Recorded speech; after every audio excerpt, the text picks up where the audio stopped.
Hello everybody, I'm Dean Bertram, and welcome to my weird library. I thought it might be fun to start doing a show where once a week I talk about a book from the broader weird genres, I guess for lack of a better term. So that could be science fiction or fantasy fiction, or it could be horror fiction, or it could be, and probably often will be, books about UFOs and books about the paranormal and cryptids and the occult and all bizarre type of Fortean phenomena. And I thought it might be fun this week to jump off with a book which is somehow in between both of those. My favourite novel, P.K. Dick's VALIS, which I have a copy of here now. VALIS stands for Vast Active Living Intelligence System. And it's a reference perhaps to a satellite in the sky which P.K. Dick, the famous science fiction author, believed he was receiving transmissions from. Now, you might not have read any P.K. Dick fiction. If you haven't, you should. It's all wonderful. I think VALIS is his greatest work, which was one of the last of the novels he wrote before he passed in the early 80s. But you're probably familiar with his work anyway. You might have watched The Man in the High Tower recently on, or rather The Man in the High Castle recently on Showtime, or you might have seen the classic Harrison Ford vehicle Blade Runner. Both of those are based on Philip K. Dick's writings. There's a number of other ones as well. Interestingly, there's actually a smaller film which is wonderful. I think the Australian premiere, or certainly the Sydney premiere. I screened it at a festival I used to run in Sydney, Australia, a film festival called Fantastic Planet, Sydney Sci-Fi and Fantasy Film Festival. And Radio Free Albemarle is actually, the film is an adaptation of the first version of VALIS. When P.K. Dick wrote Radio Free Albemarle, his editor wanted certain changes, and instead of doing those changes, P.K. Dick went away and pretty much rewrote the whole book and included aspects of Radio Free Albemarle within VALIS, particularly in the middle of the book, where characters go and watch this film, also called VALIS, which is taking place in a book called VALIS, where they begin to think there are messages being sent to them through the film.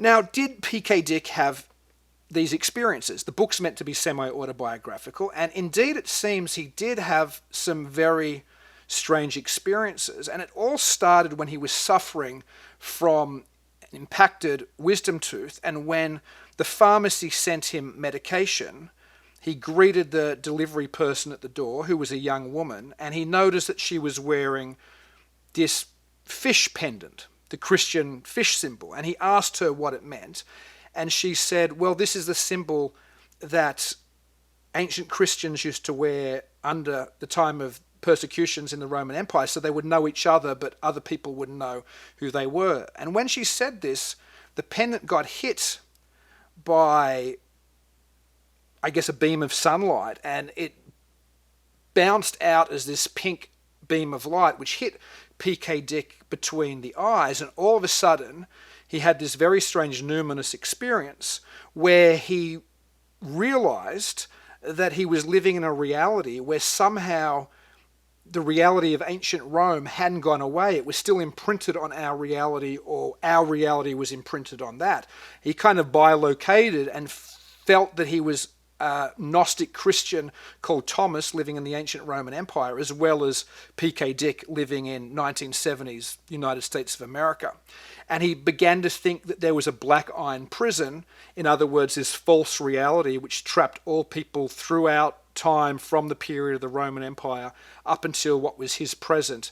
And it was kind of like this, I suppose, matrix. In fact, the person who gave me the book, VALIS in Australia, when I my first copy, he said, you've seen The Matrix, you should read this book. P.K. Dick is like, the original progenitor of this kind of information, and The Matrix is really just P.K. Dick for dummies. And in many ways it is. I mean, it's a very obvious literalization of living in a simulated reality, which is what most people think of today when they think about living in a simulated reality. But P.K. Dick's interpretation or original idea was far more complicated and took on older theologies and philosophies and tried to deal with these experiences, I suppose, that he was undergoing. Now, some people have suggested that maybe P.K. Dick was just just gone crazy because he'd certainly took quite a few narcotics in his lifetime and other drugs, and maybe this was some type of delusion. And maybe some of it was, but there were interesting aspects of his experience which seemed to suggest there was something which was deeper and psychic or theological going on, or at least certainly anomalous. For example, he had this feeling that his son had a very serious illness. He took him to an ER and he told the doctors what was wrong with him. The doctors checked and they couldn't find anything. And then he insisted they run certain checks and look for this very specific condition. And they did, and they found it, and they were staggered that PK Dick somehow knew this because he wasn't a medical doctor, and they had to do an operation almost immediately on the boy or he would have died. And people writing on the fringes of the occult, or the more interesting aspects of ufology, the more out there, deeper thinkers, and occult belief and the paranormal have tended to take at face value that PK Dick was indeed going through something. And that includes people like Alan Greenfield, who wrote Secret Cipher of the UFONauts, and this is also, I think, Secret Cipher of the Men in Black. I think it's a combo of the two books. He takes VALIS quite literally and thinks it was some type of, advanced extraterrestrial or spiritual entity that was contacting PK Dick and can still be contacted. The late Jim Keith, who died under rather mysterious circumstances after falling off a stage at Burning Man and hurting his leg and then dying on an operating table. So there's all kinds of a deep dive we could go on there. Maybe we will another time. Wrote in Sources of the Illuminati extensively, or at some length anyway, that maybe PK Dick was receiving some type of Masonic coded symbol. I believe that's also in an article, if you have this, Popular Alienation, which is a STEAMSHOVEL press reader. Fantastic anthology of some of the best of STEAMSHOVEL press. And also in Wake Up Down There, which is edited by Greg Bishop, who used to be one of the editors of the magazine The Excluded Middle. There's also an article that suggests that PK Dick might have been receiving messages from an extraterrestrial satellite, because in the time when Dick was experiencing these things, there was what's known as the Black Knight satellite. John Keel writes about that a little bit, but apparently astronomers had found this strange object orbiting the Earth, which seemed to be perhaps under some type of intelligent control, and that coincides when PK Dick was having his VALIS experiences, and that was one of the things which PK Dick suggested it was, an extraterrestrial satellite beaming him messages. PK Dick also suggested that it might have been, sometimes he thought it was the Russians or the Soviets at the time sending messages at him. Sometimes he thought it was God.